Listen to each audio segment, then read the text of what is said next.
ꯍꯧꯖꯤꯛꯁꯤ ꯄꯨꯡ 12ꯒ ꯃꯈꯥꯏ ꯍꯦꯟꯖꯤꯜꯂꯛꯑꯦ ꯅꯨꯡꯁꯥꯁꯤ ꯆꯞ ꯌꯨꯡꯅ ꯇꯧꯔꯦ ꯑꯩ ꯁꯅꯤꯅ ꯄꯨꯕꯤꯔꯛꯇꯅ ꯂꯥꯏꯀꯣꯟ ꯍꯥꯏꯗꯅ ꯃꯩꯇꯩ ꯈꯨꯡꯒꯪ ꯑꯃꯗ ꯂꯥꯛꯆꯔꯤ ꯂꯥꯏꯀꯣꯟꯁꯤ ꯆꯪꯉꯛꯄꯁꯤ ꯁꯣꯝꯗꯒꯤ ꯑꯩꯈꯣꯏꯒꯤ ꯄꯨꯊꯤꯈꯥꯜ ꯍꯥꯏꯅ ꯃꯩꯇꯩ ꯈꯨꯡꯒꯪ ꯑꯆꯧꯕ ꯑꯃ ꯂꯩꯔꯤ ꯑꯩ ꯅꯣꯡꯃ ꯆꯠꯆꯒꯅꯤ ꯑꯩꯈꯣꯏꯒꯤ ꯕꯤꯅꯥꯀꯥꯟꯗꯤꯗꯒꯤ ꯉꯁꯥꯏꯒꯤ ꯘꯥꯁꯇꯣꯂꯥ ꯕꯤꯅꯥꯀꯥꯟꯗꯤ ꯇꯤ ꯏꯁꯇꯦꯠ ꯐꯥꯎꯔꯒ ꯆꯠꯂꯤꯕ ꯂꯝꯕꯤꯒꯤ ꯄꯔꯤꯡꯗ ꯈꯨꯟ ꯆꯥꯎꯅ ꯁꯟꯗꯣꯛꯇꯨꯅ ꯂꯩꯕ ꯄꯨꯊꯤꯈꯥꯜ ꯍꯥꯏꯅ ꯑꯃ ꯂꯩ ꯑꯗꯨꯗꯒꯤ ꯆꯪꯖꯔꯛꯄꯅꯤ ꯄꯨꯊꯤꯈꯥꯜꯗꯒꯤ ꯀꯤꯂꯣꯃꯤꯇꯔ ꯀꯌꯥ 1.9 ला ngасai ihobda ꯍꯣꯏ ꯀꯤꯂꯣꯃꯤꯇꯔ ꯑꯃ ꯃꯈꯥꯏ ꯑꯃ ꯃꯈꯥꯏ ꯑꯅꯤꯔꯣꯝ ꯆꯪꯁꯤꯜꯂꯒ ꯂꯩꯖꯔꯦ ꯑꯗꯨꯒ ꯁꯣꯝꯁꯤ ꯅꯣꯡꯆꯨꯞ ꯇꯥꯗꯣꯏꯔꯥ ꯅꯣꯡꯆꯨꯞ ꯑꯣꯏꯗꯣꯏꯔꯥ ꯅꯣꯡꯆꯨꯞ ꯂꯣꯝꯒꯤ ꯂꯝꯕꯤꯁꯤꯗ ꯁꯤ ꯂꯥꯏꯀꯣꯟ ꯍꯧꯔꯦ ꯑꯗꯣ ꯂꯥꯏꯀꯣꯟꯁꯤꯗꯒꯤ ꯆꯨꯝ ꯆꯠꯈ꯭ꯔꯒ ꯁꯤꯡꯒꯦꯕꯣꯟ ꯑꯃꯨꯛ ꯇꯥꯈꯤꯗꯣꯏꯅꯤ ꯑꯗꯨꯒ ꯁꯤꯡꯒꯦꯕꯣꯟꯁꯨ ꯑꯗꯩ ꯀꯞꯇꯥꯟꯄꯨꯔ ꯍꯥꯏꯗꯨꯁꯨ ꯀꯞꯇꯥꯟꯄꯨꯔ ꯍꯥꯏꯕꯗꯨꯁꯨ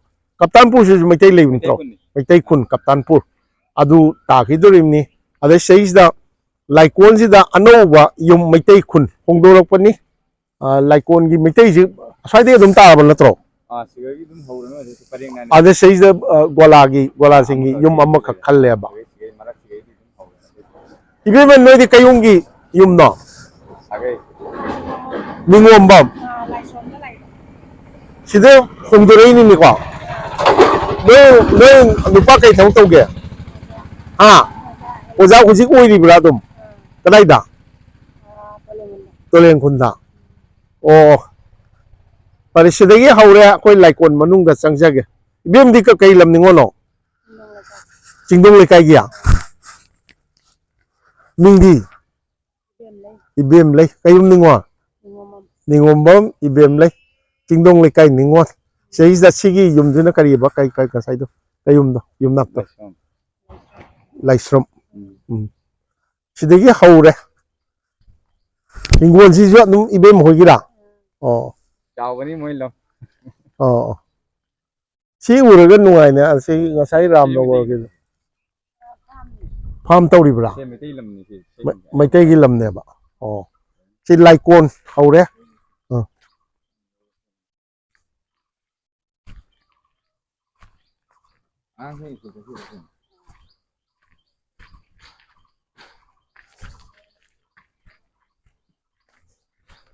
ꯑꯣ ꯃꯣꯏꯒꯤ ꯌꯨꯝꯁꯤꯗ ꯁꯤꯒꯤ ꯒꯣꯂꯥꯁꯤꯡꯒꯤ ꯌꯨꯝ ꯑꯃꯈꯛ ꯈꯟꯕ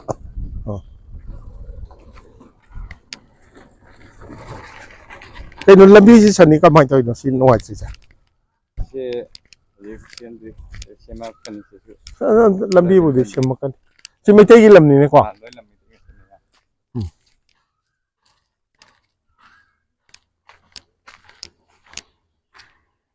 ꯄꯨꯡ ꯃꯆꯥꯗꯧꯅ ꯂꯩꯔꯤꯁꯤ ꯅꯦꯆꯔꯦꯜꯂ ꯅꯠꯇ꯭ꯔꯒ ꯑꯣ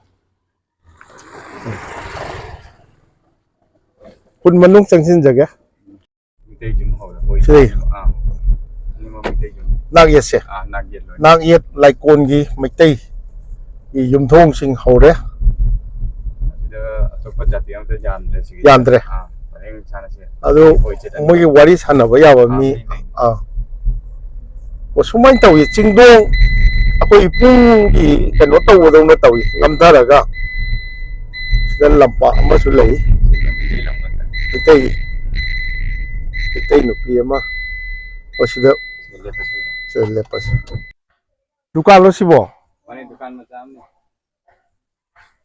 दुकान मपुसीना ओजा सिग लेर ꯑꯣ ꯑꯣꯖꯥ नाव तो होइनी ओजा ꯍꯥ ओजा दे ꯑꯣꯖꯥ ꯄꯪꯀꯧꯗ ꯑꯣꯖꯥꯁꯤꯗꯤ ꯆꯍꯤ ꯅꯥꯏꯗꯦ ꯄꯪꯀꯧꯗ ꯀꯧꯕ ꯌꯥꯏ ꯁꯤ ꯁ꯭ꯋꯥꯏꯗ ꯊꯝꯖꯒꯦ ꯁꯨꯝ ꯄꯥꯏꯔꯣꯅꯦ ꯃꯥ ꯍꯩꯅꯕꯅꯤ ꯍꯩꯅꯕꯅꯤ ꯑꯗꯨ ꯌꯥꯔꯦ ꯑꯩꯈꯣꯏ ꯏꯅꯥꯎ ꯑꯅꯤ ꯁꯤꯗ ꯐꯝꯃꯝꯃꯤ ꯅꯨꯡꯁꯥꯁꯤ ꯆꯞ ꯆꯥꯅ ꯏꯅꯥꯎ ꯃꯤꯡ ꯑꯃꯨꯛꯇ ꯍꯥꯟꯅ ꯍꯥꯏꯕꯤꯌꯨ ꯄꯨꯔꯅꯁꯤꯡ ꯌꯨꯝꯅꯥꯛꯇꯤ ꯂꯥꯏꯁ꯭ꯔꯝ ꯄꯨꯔꯅꯁꯤꯡ ꯊꯕꯛ ꯏꯪꯈꯥꯡꯗꯤ ꯀꯩ ꯇꯧꯕꯤꯕ ꯑꯥꯔꯃꯤꯒꯤꯔꯣ ꯁꯤꯚꯥꯏ ꯑꯦꯛꯁ ꯑꯥꯔꯃꯤꯁꯅꯦꯕ ꯑꯦꯛꯁ ꯁꯥꯔꯚꯤꯁꯃꯦꯟꯁꯤꯗꯤ ꯌꯥꯝ ꯅꯨꯡꯉꯥꯏ ꯂꯩꯅ ꯄꯨꯔꯅꯁꯤꯡ ꯑꯗꯒꯤ ꯂꯥꯏꯁ꯭ꯔꯝ ꯄꯨꯔꯅꯁꯤꯡ ꯏꯅꯥꯎꯒꯤꯅ ꯑꯩꯅ ꯂꯥꯏꯁ꯭ꯔꯝ ꯃꯣꯂꯦꯟꯗ꯭ꯔ ꯀꯧꯏ ex serviceman lo ꯃꯠꯇꯦ ꯃꯠꯇꯦ ꯑꯩ laisam la laisom lo ꯂꯥꯏꯁ꯭ꯔꯝ laisrom ꯂꯥꯏꯁ꯭ꯔꯝ laisrom dukan tawrisine ba ꯗꯨꯀꯥꯟ ꯃꯆꯥ ꯑꯃ ꯕꯤꯖꯤꯅꯦꯁ ꯇꯧꯗꯕ ꯑꯩꯈꯣꯏꯒꯤ ꯂꯥꯏꯀꯣꯟꯁꯤ ꯃꯩꯇꯩ ꯌꯨꯝ ꯀꯌꯥꯃꯨꯛ ꯇꯥꯔꯝꯗꯧꯒꯦ ꯃꯩꯇꯩ ꯌꯨꯝꯅꯥ ꯍꯨꯝꯐꯨꯃꯨꯛ ꯇꯥꯖꯩ ꯑꯗꯨꯝ ꯍꯨꯝꯐꯨ ꯀꯔꯤ ꯀꯔꯤ ꯌꯨꯝꯅꯥꯛꯇꯤ ꯂꯥꯏꯁ꯭ꯔꯣꯝ ꯑꯃ ꯂꯩꯔꯦ ꯂꯥꯏꯁ꯭ꯔꯝ ꯂꯩ ꯁꯥꯒꯩ ꯖꯥꯃꯤ ꯀꯌꯥ ꯀꯌꯥꯅꯣ ꯑꯃꯨꯛꯇꯪ ꯃꯊꯪ ꯃꯊꯪ ꯍꯥꯏꯕꯤꯔꯣ ꯅꯤꯡꯁꯤꯡꯕ ꯂꯥꯏꯁ꯭ꯔꯝ ꯎꯝ ꯃꯣꯏꯔꯥꯡꯊꯦꯝ ꯎꯝ ꯏꯉꯨꯟꯗꯝ ꯂꯧꯈꯥꯝ ꯎꯝ ꯑꯗꯒꯤ ꯆꯤꯔꯣꯝ ꯑꯔꯥꯝꯕꯝ ꯃꯣꯡꯖꯝ ꯃꯨꯇꯨꯝ ꯀꯣꯟꯁꯝꯁꯨ ꯂꯩꯕ꯭ꯔꯣ ꯀꯣꯟꯁꯝꯁꯨ ꯂꯩ ꯑꯣꯖꯥ ꯃꯁꯥꯁꯨ ꯄꯣꯠꯁꯝ ꯑꯇꯩ ꯍꯥꯏꯔꯣꯏ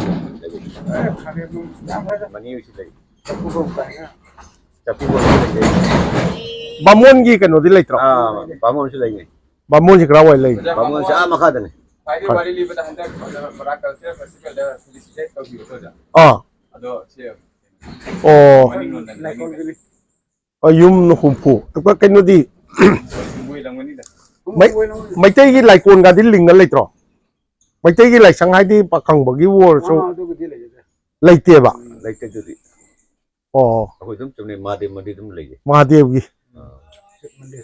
ꯁꯤꯕ ꯃꯟꯗꯤꯔ ꯂꯩꯌꯦꯕ ꯁꯤꯒꯤ ꯈꯨꯟꯁꯤꯗꯒꯤ ꯂꯥꯏꯔꯤꯛ ꯂꯥꯏꯁꯨ ꯍꯩꯕꯁꯤ ꯀꯌꯥꯝ ꯕꯤ ꯑꯦ ꯑꯦꯝ ꯑꯦ ꯌꯥꯎꯔꯤ ꯑꯗꯨꯝ ꯊꯕꯛ ꯏꯪꯈꯥꯡ ꯇꯧꯅꯕꯗ ꯀꯌꯥꯝ ꯆꯥꯎꯅ ꯊꯕꯛ ꯇꯧꯕꯒ ꯌꯥꯎꯈ꯭ꯔꯒꯦ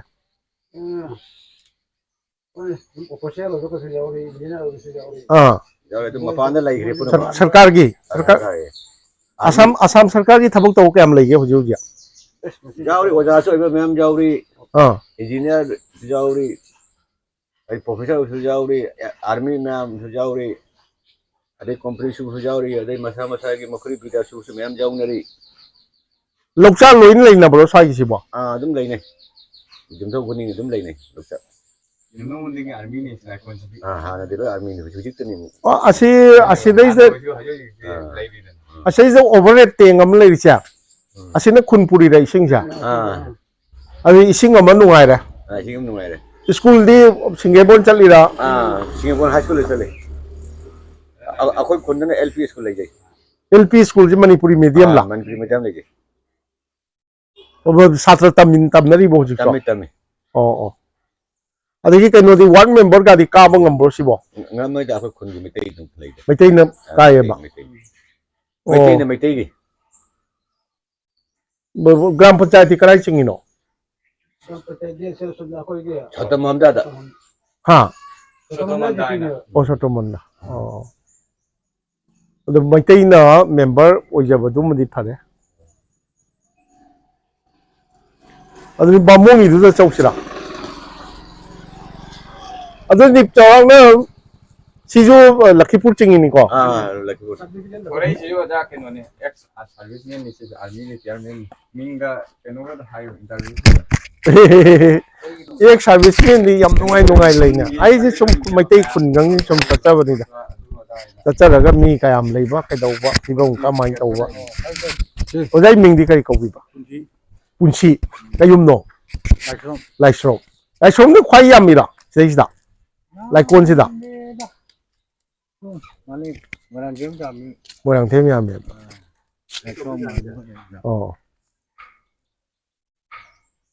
पाइदसु यारदा ओ अदुदी अफाइबो ओंचंग बामोंगिदा हाइपथंग चंगम सिदा कइनो मंदिर हम लइसे शिव महादेव मंदिर ने हराउरो हराउदेबा हराउबो यादव महादेव आइदी इम्फाल गिनी जा ओ इम्फाल काइगी इम्फाल खुराई गिनी खुराईगो आ आकोजु मणिपुर कुइले मेदा करावदा लाइमखोंदा लेमखोंदा होय होय लेमखोंदा अखोइना अंगांग ओइङेददी कइम लेमते अंगा अखोइगी छात्रसिंगी कनो चलै अखोइगी एक्सकर्शन चलै अदे हुजिक्ति सिबाइगी केम ओइरेना मणिपुर की लम नतबदौना बु तौ है हां ओलनाई शिव मंदिर निना कुनगिरो अदु कुनगी कनोदी सानबुंगादी लेते क्लब का लेबो क्लब लेरमी लेत्रे है आई ताबद नुंगाइजते खुंजाव अमा से मी ngसाइदो युमथों हुमफुरोम लेयबा हुमफुरोम लेबा खुंजिगी दी यामद्रबदा क्लब चाकरी ताऊ जाम चाऊ चाऊ ताऊ ना बकामो दिलोई मपांदे लमलों में लेने हरे कोलक तले है उसे दान मेरे पैसा थोक कनो से लाइकोन जो इसिंग थुमबै प्रॉब्लम लेरमबो हाना आ मनिंग दखरे ले कोई सुंदर दिले मथक दिले के मखा दले बांगोन दो हां इसिंग थुमबै प्रॉब्लम लेने हां हां निकी लाइट्रे दा कैसे लाइक बिना खरवाले आई लंबी थोंजु नुंगाइरे हुजिकती होंबै कई दरकार लेगिन लंबी थोंजु पक्का नहीं हुई oh कोई पिस्टल है kayam kuirab laikon nai si mayang na kari ko ge laikon na dumai bra ai aseng mo miti khun ne ba सिमटी मसा सिमटी मतलब असली तुम चा करके सिंगापुर तार में ना hoi ne ha du bu de do singirbon bina kandi ga si mayang gi kanon ni ko agol laikon nai si maitelon na tro maitelon gi laikon do na tro lai makon ne ba ana wari to liu dana like konje kwana si Laikon ka like hanara ma hibo ja sing ne ba na te dum khara khangin ne like kon kamai da bina da siga hello e keno to ra sana ba haiba mi chule ram yo da maitei da a mai tei da mai ba hello si phana si na ram ba gi mai ba si khara keno to da इपाई को हटक की और ये तारे या कोई नहीं ado ro su adu du gi horo khom do adu ni ba khang ga na lai ji emne da like konje अरे जो आई का सामने हो आइगा सामने ले माफना खान oh कोई जो इसे सुनियो नहीं ना ये हो जी हाई बा आई का तो अरु alang nang ngang no problem te mo ni हां नहीं ngang को दियो अगर चट तो जी तो problem oh adu di ang ta sasaru ge अदु ने वारी LP school le re ada facility loi le te ME de ra chato nang sun na e da na lambi re bari phare एमी देखि ने को ने सिंग मो सुताई को ने सुताई एलपी देखो से तो nate hojikti bari de kano college era ana kuchi de su lakto re ade ye Nehru college le re ke bola su le ade ni college nung re किन नए दा silchar tam ba su yai ho mi ये का छुट्टी है तुम ले adu ni adu gi din nungai re ba adu noi inak nang na noi gi khun ga nak inak nang na ase Ramnagar na ta hori di nungai te da इसी नाम ना liye ju nati chahi chama hin le ra o hingon gi pata bok le te adu di kamai ta unam adu ne ya ba ide ise ji menak nang e akhoi myam na tu khang da ba kenu ma phom ne ai khang da ba pa phau pham na da cha na ba कोई खुद दो दे लो नो माई माई लो ado asum ba si khara si di isa gi lokcha mayam am le na tim charon na te da ma de chang kenu ai jum je ka da ta aga आगे मंडी दो a अदु high high जन ta di ba hong ta bi shoi da Biswa high जन तुम ले बनी मन दो तुम ai na ne chahi khara gi mamang da no phau ra chakhi ba sidai da गाड़ी तो sigi lampak sidai da ahalaman naharon mayam dwar ga sana le ho koi na tarumbro ado hujikti to khabra तो पास में ना हल मन hoi ahalaman koi na taraga task ka sana da na adu to khare ba तौरी खाई जाए kusu tawri bro मैं परप परप ता कोई जी सत्संग बसली मोल आगा acha acha रिटायरमेंट नतनी ना टाइम मतम पाइ दे रुरी thakpasu chabasu tawba मंगा तरा रुपा जम हे चाम पाइ ना रगा मतम देन लो ना नुआई kusu tawri ba ओए तौरसु जम वाले वाला ऐसे माई की hamdi handare ba अंदर nungsu pang na koi changsin jare laikon gi yum sing ji sumai na lai lambi se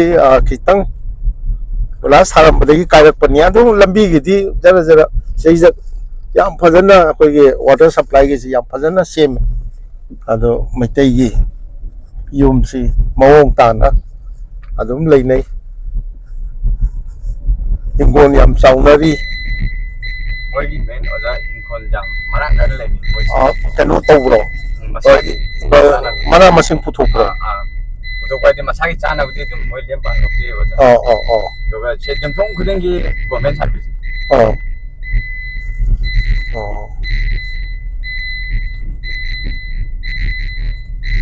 asile labu ka di am chawri ni ko ꯑꯁꯤꯁꯦ ꯑꯣꯖꯥ ꯏꯟꯗ꯭ꯔꯣ ꯄꯥꯠ ꯍꯥꯏꯅ ꯄꯥꯠ ꯑꯃꯅꯦꯕꯀꯣ ꯍꯧꯖꯤꯛꯄꯨꯗꯤ ꯀꯪꯉꯦ ꯑꯗꯨꯁꯦ ꯅꯣꯡ ꯅꯣꯡꯃ ꯑꯗꯨꯝ ꯊꯨꯝꯖꯤꯜꯂꯛꯄ ꯍꯥꯏꯇꯥꯔꯦ ꯏꯟꯗ꯭ꯔꯣ ꯄꯥꯠ ꯏꯟꯗ꯭ꯔꯣ ꯏꯟꯗ꯭ꯔꯣ ꯃꯩꯇꯩ ꯃꯃꯤꯡꯂ ꯅꯠꯇꯦ ꯑꯩꯈꯣꯏ ꯏꯟꯗ꯭ꯔ ꯂꯥꯏꯗꯣ ꯑꯣ ꯑꯁꯟꯕꯅꯦꯕ ꯑꯗꯣ ꯏꯟꯗ꯭ꯔꯣ ꯄꯥꯠ ꯍꯥꯏꯅ ꯑꯣ ꯑꯁꯤꯒꯤ ꯄꯥꯠꯁꯦ ꯃꯇꯝ ꯑꯃꯗ ꯊꯥꯖꯅꯔꯝꯃꯤꯁꯦ ꯑꯩꯈꯣꯏꯒꯤ ꯎꯁꯣꯞ ꯁꯣꯞꯄ ꯁꯦꯟꯗꯔꯅꯦ ꯑꯩꯈꯣꯏ ꯄꯔꯕ ꯑꯃꯗꯣ ꯁꯔꯥꯗ ꯈꯪꯗꯦ ꯂꯨꯍꯣꯡꯕ ꯈꯪꯗꯦ ꯀꯩꯅꯣ ꯇꯧꯕꯁꯦ ꯅꯣꯡꯃ ꯃꯃꯥꯡꯗ ꯕꯥꯃꯣꯟꯒ ꯌꯨꯝꯕꯨꯗꯨꯒ ꯆꯠꯂꯒ ꯙꯨꯞ ꯂꯥꯏ ꯑꯩꯈꯣꯏ ꯄꯇꯦꯜ ꯊꯥꯔꯒ ꯂꯥꯏꯁꯦ ꯈꯣꯏꯔꯝꯃꯒ ꯍꯥꯏꯗꯤ ꯀꯩꯅꯣꯗꯨꯒ ꯆꯪꯒꯗꯕ ꯑꯩꯈꯣꯏ ꯀꯣꯟ ꯂꯤꯛ ꯀꯔꯤ ꯀꯔꯥꯁꯤꯡꯁꯦ ꯂꯣꯏꯅ ꯑꯩꯈꯣꯏ ꯆꯦꯀꯞꯁꯤꯡ ꯂꯣꯏꯅ ꯁꯤꯒꯤ ꯄꯥꯠꯁꯤꯒ ꯅꯤꯔꯒ ꯂꯣꯏꯔꯝꯃꯦꯅ ꯍꯥꯏꯗꯤ ꯆꯪꯒꯗꯕ ꯀꯣꯟ ꯂꯤꯛꯁꯤꯡꯗꯣ ꯂꯣꯏꯅ ꯃꯣꯏꯅ ꯄꯤꯔꯕ ꯂꯥꯏꯁꯤꯅ ꯑꯗꯨꯒ ꯑꯃꯨꯛ ꯀꯔꯃꯗꯣ ꯂꯣꯏꯔꯒ ꯑꯃꯨꯛ ꯃꯥꯒꯤꯁꯤꯒ ꯏꯔꯥꯠ ꯄꯨꯖꯥ ꯀꯩꯅꯣ ꯇꯧꯔꯒ ꯙꯨꯞ ꯅꯨꯡ ꯊꯥꯔꯒ ꯑꯗꯨꯝ ꯑꯃꯨꯛ ꯃꯉꯣꯟꯗ ꯑꯃꯨꯛ ꯄꯤꯊꯣꯛꯄ ꯑꯗꯣ ꯀꯩꯅꯣ ꯃꯇꯥꯡ ꯑꯃꯗ ꯄꯣꯠꯁꯦ ꯂꯧꯔꯨꯔꯒ ꯑꯃꯨꯛ ꯍꯟꯈꯤꯗꯕ ꯌꯥꯎꯕꯗꯒꯤ ꯃꯥꯡꯈꯤꯕꯅꯤ ꯑꯗꯨꯃꯥꯏꯅ ꯊꯥꯖꯅꯈꯤꯕ ꯂꯩꯕ ꯑꯗꯣ ꯍꯧꯖꯤꯛ ꯍꯧꯖꯤꯛꯁꯨ ꯁꯤꯒꯤ ꯃꯐꯝꯁꯦ ꯑꯣꯖꯥ ꯅꯣꯡ ꯆꯨꯕ ꯅꯠꯇ꯭ꯔꯒ ꯅꯣꯡ ꯃꯪꯉꯒꯗꯤ ꯊꯣꯡ ꯊꯣꯛ ꯀꯥꯞꯄꯦꯕ ꯀꯩꯒꯤꯅꯣ ꯑꯩꯈꯣꯏ 1857ꯒꯤ ꯁꯤꯄꯣꯏ ꯃꯤꯇꯤꯅꯤ ꯂꯥꯟꯁꯤꯗꯅꯦ ꯑꯁꯤꯒꯤ ꯄꯥꯠꯁꯤꯗ ꯑꯩꯈꯣꯏ ꯕ꯭ꯔꯤꯇꯤꯁꯀ ꯑꯩꯈꯣꯏꯒꯤ ꯕ꯭ꯔꯤꯇꯤꯁꯀꯤ ꯃꯥꯌꯣꯛꯇ ꯂꯦꯞꯈꯤꯕ ꯏꯟꯗꯤꯌꯥꯟ ꯀꯩꯅꯣꯁꯤꯡꯁꯦ ꯃꯤꯇꯤꯅꯤ ꯇꯧꯔꯤꯗꯣ ꯃꯣꯏꯁꯤꯡꯁꯦ ꯕ꯭ꯔꯤꯇꯤꯁꯅ ꯇꯥꯟꯅꯔꯛꯑꯦ ꯍꯥꯏꯅ ꯈꯨꯠꯂꯥꯏꯒ ꯄꯣꯟꯅꯅ ꯆꯦꯟꯕꯗ ꯁꯤꯒꯩꯁꯤꯒ ꯏꯔꯥꯡꯅꯅ ꯂꯨꯞꯈꯤꯑꯅꯅꯦ ꯍꯤꯡꯅ ꯍꯤꯡꯅ ꯂꯨꯞꯈꯤꯕꯒꯤ ꯃꯣꯏꯒꯤ ꯃꯊꯋꯥꯏꯁꯤꯡꯗꯨꯅ ꯍꯥꯏꯗꯤ ꯂꯥꯟꯕ ꯉꯝꯗꯅ ꯍꯧꯖꯤꯛꯁꯨ ꯂꯩꯇꯦ ꯍꯥꯏꯅꯅꯦ ꯊꯥꯖꯅꯩꯑꯕ ꯑꯗꯨꯅ ꯅꯣꯡꯁꯦ ꯃꯪꯕ ꯅꯣꯡ ꯆꯨꯕ ꯃꯇꯝꯗ ꯁꯤ ꯃꯐꯝꯁꯦ ꯍꯧꯖꯤꯛꯁꯨ ꯊꯣꯛ ꯀꯥꯞꯄꯦꯕ ꯑꯗꯨꯝ ꯗꯣꯡ ꯗꯣꯡ ꯂꯥꯎꯅ ꯇꯧꯕꯤꯅꯤ ꯁꯤꯁꯤꯗꯤ ꯃꯌꯥꯝ ꯄꯨꯝꯅꯃꯛ ꯍꯧꯖꯤꯛꯇꯤ ꯑꯗꯨꯝ ꯂꯣꯏꯅ ꯈꯪꯒꯅꯤ ꯁꯤ ꯂꯥꯏꯀꯣꯟꯒꯤ ꯄꯨꯈ꯭ꯔꯤ ꯑꯆꯧꯕ ꯂꯩꯀꯣꯟꯒꯤ ꯄꯨꯈ꯭ꯔꯤ ꯑꯆꯧꯕ ꯈ꯭ꯋꯥꯏꯗꯩ ꯆꯥꯎꯕ ꯈꯨꯟꯒꯤ ꯄꯨꯈ꯭ꯔꯤ ꯑꯣꯏꯅ ꯂꯩꯔꯥ ꯄꯨꯈ꯭ꯔꯤꯅꯤ ꯍꯧꯖꯤꯛꯇꯤ ꯆꯪꯅꯗ꯭ꯔꯦ ꯃꯜꯂꯦ ꯀꯩꯅꯣ ꯇꯧꯔꯦ ꯐꯨꯟꯖꯜꯂꯦ ꯀꯩꯅꯣ ꯇꯧꯅ ꯑꯗ ꯂꯩꯀꯣꯟꯁꯤ ꯋꯥꯄꯟ ꯑꯆꯧ ꯑꯆꯧꯕ ꯂꯝꯍꯥꯡ ꯑꯣꯏꯅ ꯂꯩꯔꯒꯁꯨ ꯂꯥꯜꯂꯛꯏ ꯑꯗꯨ ꯁꯤꯁꯨ ꯃꯩꯇꯩꯅꯤꯅ ꯑꯗꯨꯝ ꯃꯩꯇꯩ ꯉꯥꯛꯇꯅꯦꯕ ꯋꯥ ꯃꯔꯥꯡ ꯀꯥꯏꯅ ꯍꯧꯔꯦ ꯋꯥꯁꯤꯃ ꯌꯥꯝ ꯐꯖꯅ ꯍꯧꯔꯦ ꯃꯩꯇꯩꯅꯤꯅꯦ ꯃꯩꯇꯩ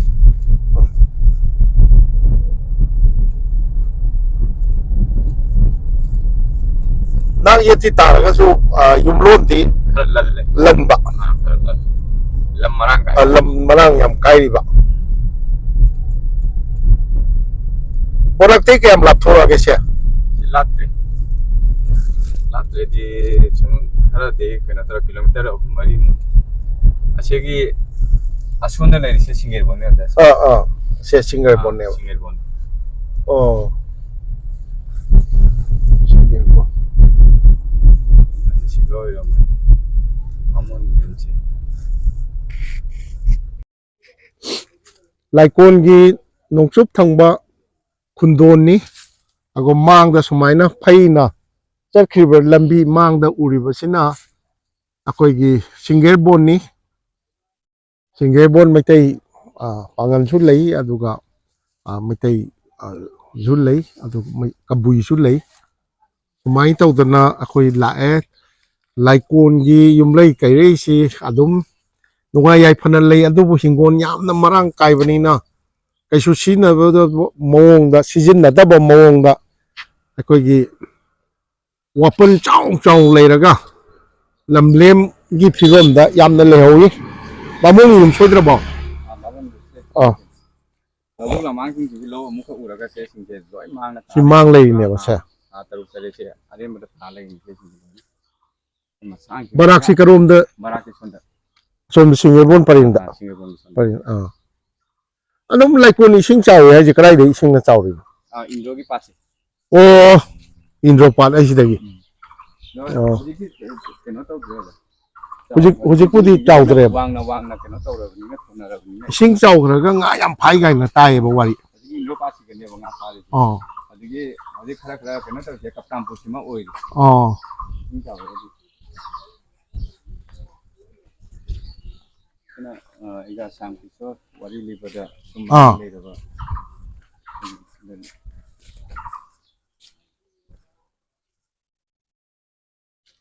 ꯁꯤ ꯃꯩꯇꯩꯅꯤꯀꯣ ꯑꯗꯨꯝ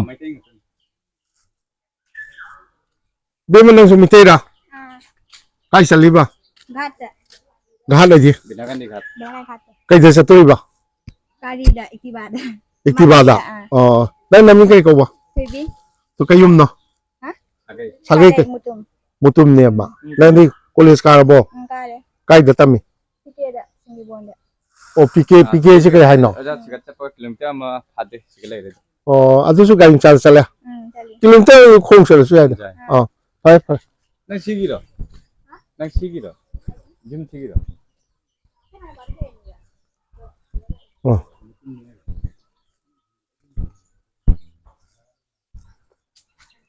Lại còn nhám trong nè.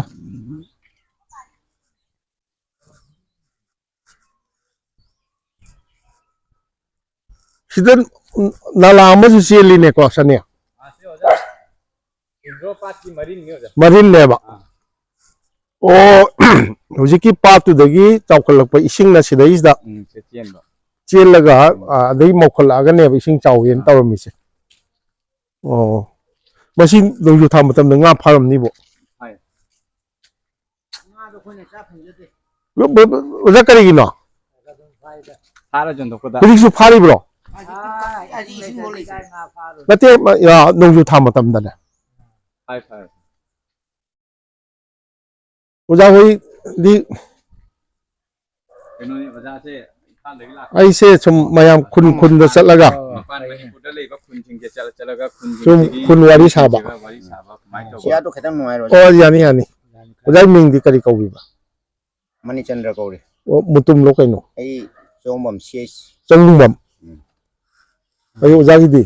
Ay pasama gaulo. Osangbam. Gauro. Thabeng gang sei ga subi ke uza ko. 54 da po ko ni na. 54. Ko ya halli ne. Ko de hal. Ko de chai ne hal. Umdai te umdom to. Ai uza gi na sei gam sura. Ai 52 running ni. 52. Adu di yam na hawi da. Adu keno di thabeng gang di kari tawi. Hindi ka daw ni girosti ni. Girosti o juma. Tujin chabi bro. Tensin ka leite. Don tapila. Basi su kong. Basi su kong bro. Tum basi kong ba. Ben party lai bo lai kon yun. Jadi jauh minta ina dum tahi jam dulu ko di tangai. Oh. Udi tali angang king. Angang sing tambi ba di tawri bro. Angang king tambi ba ko na loy na waja ina waja idi patare moi tum sali. Oh. Adu di lau sing di lai bi ba na to. Kaji ka dum lai adu na. Lai kon gi lau sing di loi lai nei na to. Nei ka dum lai to ba dum jauh. Ama ni le te ba yaw. Na lai. Thabeng gang ya yam mo tong na man ne. Tau ni. Adu hinggon bu yam song na ri nya. Lam marang kai ba. Lamang kai pacapai ba punya mong ni. Gawati ronda pulto da kari da lai. Nate hujikti yam nungai le na. Hanagi hi lan bi du na tre ba. Nate. Adagi lekom thok pa du na tra ni na. Sida yum si ama ani ahum mari. Lai ri se kayung gi ngak ta no. Sina penoni. Iya. Tan bitwen. Sagai do. Agay kay mo ite. Sila. Khom dram. Isa dai malak. Isa de gi ya. Sinaram. So na isa gi. Oh adu kanu ngasai moi na sagai hairak pa du sida lai si sida khom dram tare. Khom dram su lai re. Adagi lai so mo yam lai re. Moirang Moirang dip. moirang te. Aram tu jam lai. Si aram kamu Sagai yam ni. Ina uming kiti kari bo. ay ming sate war ka ore Kani war kayum no. ay mongjam ay jum se lagi Mungjam. Thabeng gang kai suri ge. ay hana nalin workshop taw le ramni ado jum rak ma de Workshop di motor vehicle. Tata ro. atopa ay keno election line le Oh engine chamber. Oh adu phaina. Oh adu phaina. Masa nungai te ti sia lai. Oh isa sing di lai lai tamim tro. ay nupi ti Thidri ya. Sei ga sur ge. ay sei ni ngam phare Ni phu wa yai kanu na. Ni bi thining dra bo kamai to. ay tawro ni jum nung adum jingin taw ngatan Lau sing lai bro. law di le ay Lai. jum jing nai Ingon di chaw intro. ay ngoni sakara sa Adu huji kai to sai ge. ay na im nung ya dum asan api thaba khota amama taw na dum khona dum sar Oh. Phaina. Pare oja se mafong kulai no ja. Ai imphal khurai gi ni. Kurai gi. Ah. Kurai yang khom dwa gi ro. ay ka sangbi jum Khurai yeng khom ma si kai no. Khurai ꯑꯩꯈꯣꯏꯁꯤ ꯌꯦꯡꯐꯝ ꯁꯥꯒꯩ ꯂꯩꯌꯦꯕ ꯅꯠꯇꯦ ꯑꯩꯈꯣꯏ ꯃꯔꯨꯞ ꯑꯃ ꯂꯩꯌꯦꯕ ꯍꯣꯏꯅꯦ ꯑꯗꯨ ꯈꯪꯉꯔꯣꯏꯕ ꯀꯔꯤ ꯀꯔꯤ ꯂꯩꯀꯥꯏ ꯑꯩꯈꯣꯏꯒꯤꯅ ꯈꯨꯔꯥꯏ ꯀꯣꯟꯖꯝ ꯂꯩꯀꯥꯏ ꯀꯧꯏ ꯂꯩꯀꯥꯏ ꯑꯥ ꯁꯤꯅ ꯌꯦꯡꯐꯝ ꯂꯩꯀꯥꯏ ꯈꯨꯔꯥꯏꯗꯗꯤ ꯌꯦꯡꯒꯣꯝ ꯂꯩꯀꯥꯏꯗꯤ ꯂꯩꯇꯦ ꯌꯦꯡꯒꯣꯝꯗꯤ ꯂꯩꯅꯤ ꯑꯗꯣ ꯌꯦꯡꯒꯣꯝ ꯂꯩꯀꯥꯏ ꯍꯥꯏꯕꯗꯤ ꯂꯩꯇꯦꯕ ꯑꯗꯣ ꯍꯧꯖꯤꯛ ꯈꯨꯔꯥꯏ ꯌꯦꯡꯒꯣꯝ ꯂꯩꯀꯥꯏ ꯍꯥꯏꯕꯗꯤ ꯂꯩꯇꯦꯕ ꯎꯔꯤꯄꯣꯛꯇꯅ ꯑꯗꯨꯗꯤ ꯁꯥꯒꯩꯗꯤ ꯎꯔꯤꯄꯣꯛꯇꯅ ꯇꯦꯔꯥꯗ ꯃꯐꯝ ꯌꯥꯝꯃꯤ ꯑꯩ ꯏꯌꯥꯝꯕꯁꯤꯡ ꯍꯣꯏ ꯍꯣꯏ ꯍꯣꯏ ꯄꯥꯕꯨꯡꯁꯤꯡꯅꯤꯅꯦ ꯍꯣꯏ ꯍꯣꯏ ꯍꯣꯏ ꯑꯗꯩ ꯁꯤꯡꯖꯃꯩꯗꯅ ꯑꯩꯈꯣꯏ ꯑꯣꯖꯥ ꯑꯣꯏꯔꯝꯃꯤ ꯃꯥꯅ ꯚꯤꯗꯤꯑꯣꯀꯣꯟ एजेंट माने टीवी की मरमदा ꯍꯣꯏ ꯍꯣꯏ मरमदा ꯍꯣꯏ ꯚꯤꯗꯤꯑꯣꯀꯣꯟ एजेंट ꯑꯣꯏꯅ ꯂꯩ ꯍꯣꯏ ꯍꯦꯃꯣ ꯍꯣꯏ ꯀꯧꯔꯤꯃꯥ ꯅꯥꯒꯥꯂꯦꯟꯒꯤ ꯅꯨꯄꯤ ꯂꯧꯔꯤ ꯃꯥꯅ ꯑꯩꯒꯤ ꯑꯣꯖꯥ ꯑꯣꯏꯖꯈꯤ ꯏꯂꯦꯛꯇ꯭ꯔꯣꯅꯤꯛꯁꯀꯤ ꯃꯔꯝꯗ ꯑꯩꯒ ꯍꯣꯏꯗ ꯑꯃꯨꯛꯇ ꯆꯪꯖꯔꯨꯒꯦ ꯏꯁꯤꯡꯗꯤ ꯑꯗꯨꯝ ꯅꯨꯡꯉꯥꯏꯅ ꯐꯪꯉꯦꯀꯣ ꯐꯪꯏ ꯃꯣꯏ ꯋꯥꯇꯔ ꯁꯄ꯭ꯂꯥꯏꯒꯤ ꯁꯄ꯭ꯂꯥꯏ ꯂꯩꯍꯧꯋꯤ ꯅꯪꯒꯤꯗꯤ ꯀꯩꯅꯣ ꯀ꯭ꯋꯥ ꯊꯥꯗ꯭ꯔꯣ ꯅꯪꯒꯤꯗꯤ ꯑꯩ ꯀ꯭ꯋꯥ ꯃꯌꯥꯝ ꯅꯠꯇꯦ ꯀ꯭ꯋꯥꯗꯩ ꯄꯩꯁꯥ ꯀꯌꯥꯝ ꯂꯥꯛꯀꯦ ꯄꯩꯁꯥꯁꯦ ꯂꯥꯛꯇꯦ ꯑꯩꯈꯣꯏꯒꯤ ꯌꯥꯝ ꯂꯥꯛꯇꯦ ꯑꯩꯈꯣꯏꯒꯤ ꯏꯃꯨꯡ ꯃꯅꯨꯡ ꯆꯥꯅꯕꯒꯤ ꯈꯔ ꯍꯥꯏꯕ ꯇꯥꯔꯦ ꯅꯠꯇꯦ ꯀ꯭ꯋꯥ ꯌꯣꯟꯅꯕꯒꯤ ꯐꯖꯅ ꯊꯥꯎ ꯀꯩꯅꯣ ꯀ꯭ꯋꯥꯗꯒꯤ ꯃꯤ ꯆꯍꯤ ꯑꯃꯗ ꯂꯨꯄꯥ 40-50 ꯂꯥꯛꯑꯗꯤ ꯌꯥꯡꯈꯩ ꯂꯥꯛꯑꯒꯁꯨ ꯑꯩꯈꯣꯏꯒꯤ ꯏꯃꯨꯡ ꯃꯅꯨꯡꯒꯤ ꯀꯩꯅꯣ ꯄ꯭ꯂꯥꯟ ꯆꯥꯎꯕꯅꯤꯅ ꯑꯁꯤ ꯊꯣꯛꯄ ꯈꯪꯗꯦ ꯑꯃ ꯅꯪ ꯏꯃꯨꯡ ꯃꯅꯨꯡ ꯃꯤ ꯀꯌꯥ ꯄꯨꯔꯤꯅꯣ ꯂꯩꯒꯦꯅ ꯏꯃꯨꯡ ꯃꯅꯨꯡꯗꯣ ꯑꯩ ꯏꯅꯥꯎꯅꯨꯄꯥ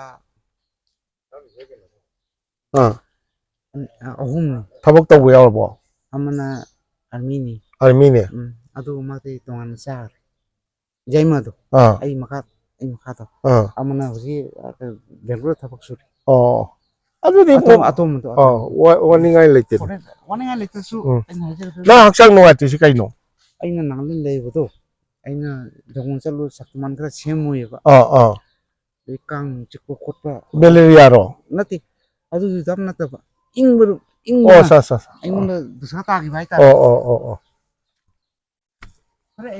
ꯐꯅꯤ ꯑꯩꯒ ꯍꯣꯏꯁꯦ ꯑꯃꯨꯛꯇ ꯆꯪꯖꯔꯨꯒꯦ ꯁꯣꯝꯗꯗꯤ ꯂꯩꯔꯛꯁꯤ ꯌꯥꯝ ꯐꯖꯅ ꯆꯪꯉꯤꯅ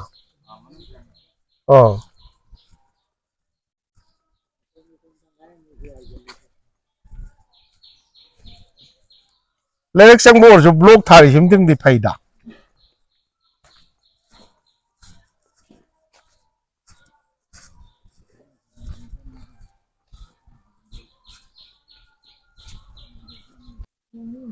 ꯌꯨꯝ ꯀꯌꯥꯃꯨꯛ ꯂꯩꯔꯤꯒꯦ ꯑꯩꯒ ꯅꯠꯇ꯭ꯔꯣ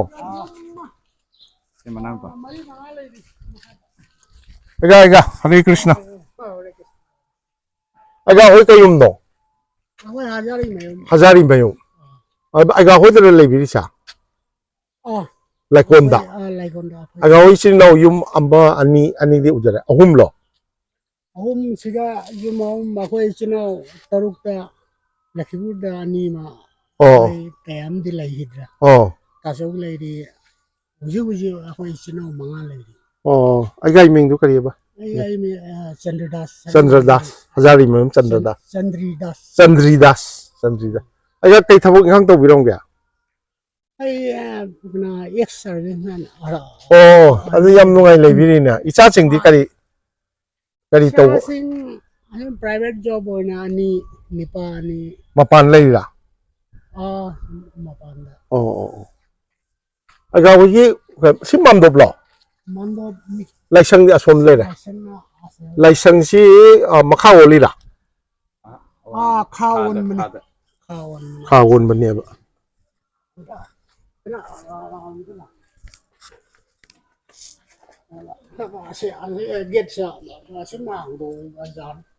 ꯍꯥꯡꯗꯣꯛꯇ꯭ꯔꯁꯨ ꯌꯥꯔꯦꯗ ꯑꯩꯒ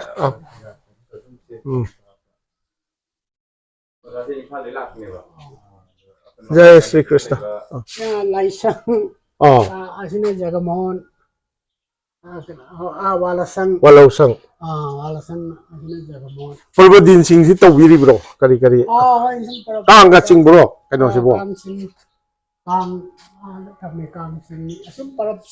जयदेव चोंबीनबो कैनोगल तौरिबो मीगा लेरिबो लाइकोनसिबो अहलमा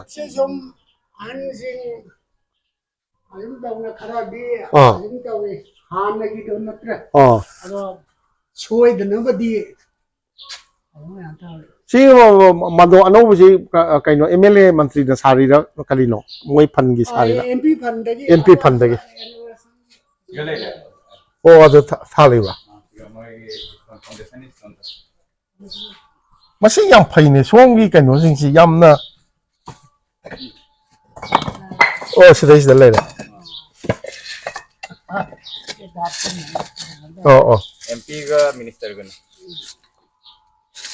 मिनिस्टर की फंड की पीबा दुगा एमपी राष्ट्रीय केनोगा ना एमपी ना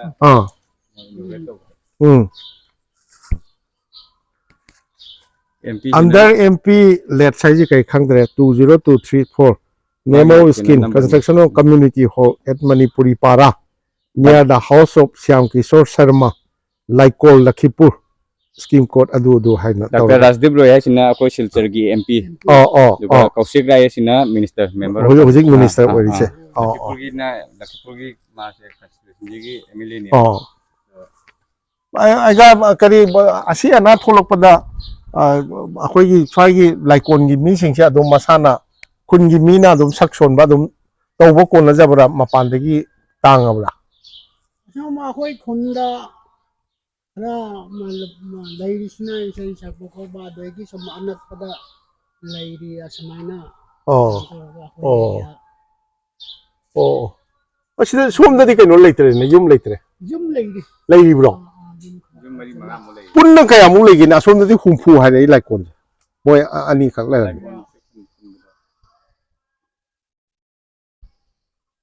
अहो मरी नते आय लाइकोन अपुनबदा मासे होइना हुमफु मंगारा आइगा चंद्रदासी कइनो आजाद पूजा तौबिब्रो दुम होय सुम्बा ए फैने कइनो ने अदु फै अदु आइगा होइगुमना तौबिद्रदि कना तौ कइनोदी अखोयगी हिंदू नतबा अपोकपगी करिगी कादी लेब्रो लाइकोनचा होय खुनदि माले अपोकसे लेतेबा ओ अते अतोपा खुनदि जुम माइमरते जावया अखोय लाइकोनदि परे असीसी अयुक्ता अखोयगी सनीना डॉक्टर सनीना आई पुबीरक्तना बोंत्रापुरदे पुबीरक्तना रामनगर ओनबिरे रामनगरदे थोक्सरगा लाइकोनजी चंगजरे आइगा हजारी मयूम चंद्रीदास हाइबनिको आइगा चंद्रीदास की मयूम सिदा लाइकोनगी नोंसुप खुंदोन नत्रो खोने लेपमदो गाइ थानमिदो सेइसदा लाइकोनसी उच्चबसी लोसिनजगे मरु ओइना आइगा बोसु थागतचरी आदोगा अखोय सनी डॉक्टर सनी बुदी ngam leitana thagachari ate ma pubiraktradi ai pak lakpa ngamgiroi lakti lakkadori ba aiga nungai jai